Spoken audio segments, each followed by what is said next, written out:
Marcelo R. Chimino Argondizo.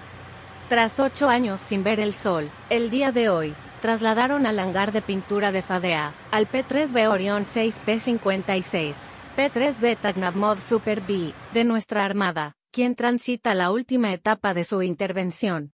Desde hace unos meses, que el personal técnico, de la Base Aeronaval Almirante Sar, BAS, trabajan sobre el mismo.